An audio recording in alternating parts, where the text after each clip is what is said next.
Man is supposed to be a creature of reason. Tyrants are creatures of habit. For reason and logic count nothing in the world. To the tyrant, what is not matter. It is what he says is, regardless of how sensible that may be. When Mugabe and his junta staged in November 2017, they told the world that it was not a coup, but a military-assisted transition. A few weeks later, the junta even managed to collar the judge to rule the coup as legal, constitutional, and justified. As far as I know, Professor Ncube, Zimbabwe's current Minister of Finance, was not a ZANU-PF propagandist or apologist like the likes of Nick Warner for his appointment. He has been in his new post for less than 6 months, and already he speaks the party's double Dutch lingo perfectly. Just as we opened up our economy and democratic space, so too we're opening our arms to the world, he told the European Parliament. The dark times are behind us, and the future is bright and positive. A future of cooperation and dialogue. A future whereby Zimbabwe is an active and responsible member of the global community. Of course, his audience did not believe a word of any of this nonsense. The real irony here is that he believes the nonsense himself and walked away convinced his audience believed every word he said. How can Zimbabwe say the dark times are behind us when ZANU-PF has not done anything to end the scourge of corruption or any of the other problems holding the nation back, for example? In 2016, Robert Mugabe confessed the nation was being swindled of a staggering $15 billion in diamond revenue. Although Mugabe remained in office for another year after the confession, he never arrested even one swindler. Mnangagwa took over from Mugabe with a promise to follow a zero-tolerance corruption policy. He has been in office for over a year, and yet he too has not arrested one swindler or recovered $1 of the looted billions. Indeed, the looting has continued unabated. The swindlers are the untouchable. Mnangagwa also promised to hold free, fair, and credible elections when he took over. A promise he clearly had no intention of keeping because he pointedly refused to implement even one single democratic reform designed to take away ZANU-PF's carte blanche dictatorial powers to rig elections. The EU MPs and officials Professor Ncube was addressing would have read the EU Zimbabwe Election Observer Mission report. The EU had as many as 240 observers on the ground, itself a sign of how seriously they valued free, fair, and credible elections as a basis for good governance.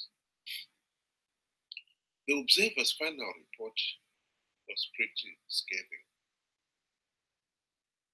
The Electoral Commission lacked full independence and appeared not to always act in an impartial manner, stated their report. The final results, as announced by Election Commission, contained numerous errors and lacked adequate traceability, transparency, and verifiability.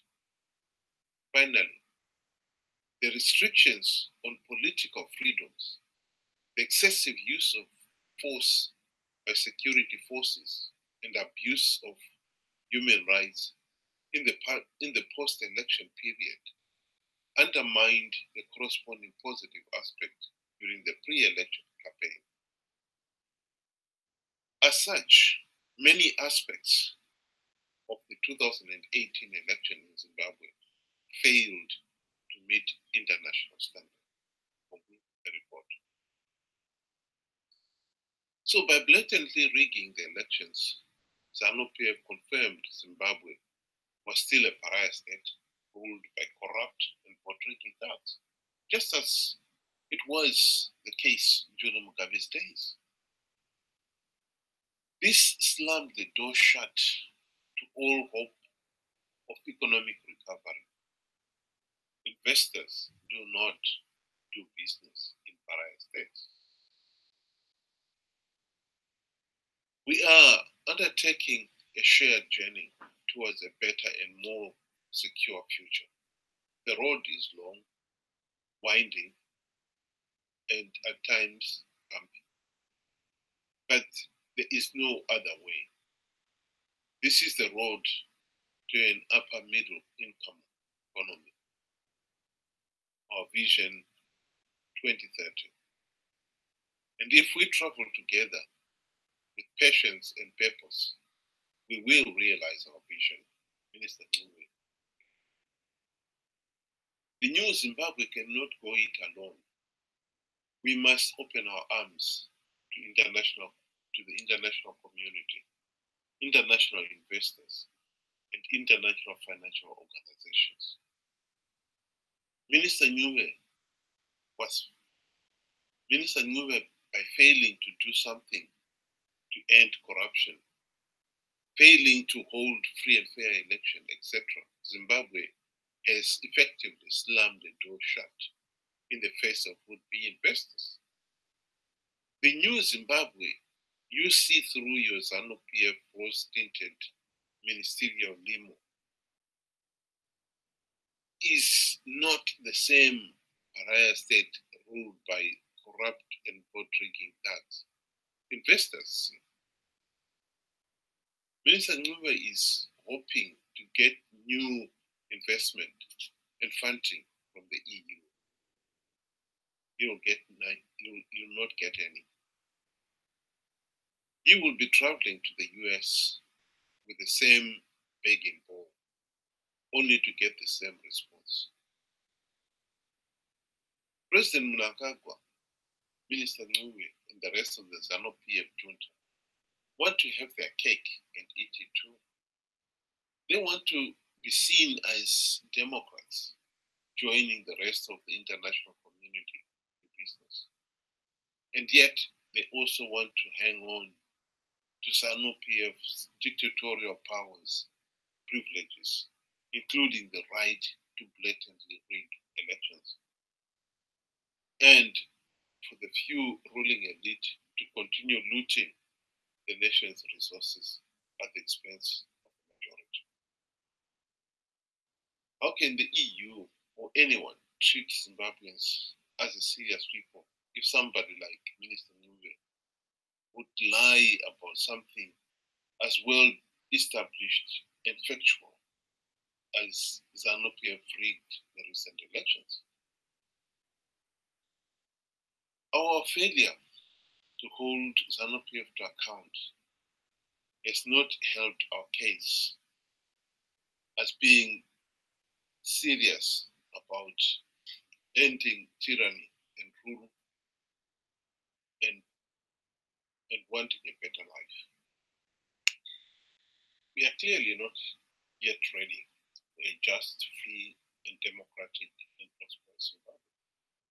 If we were, then there is no better way to demand free, fair, and credible elections than demanding those who rig elections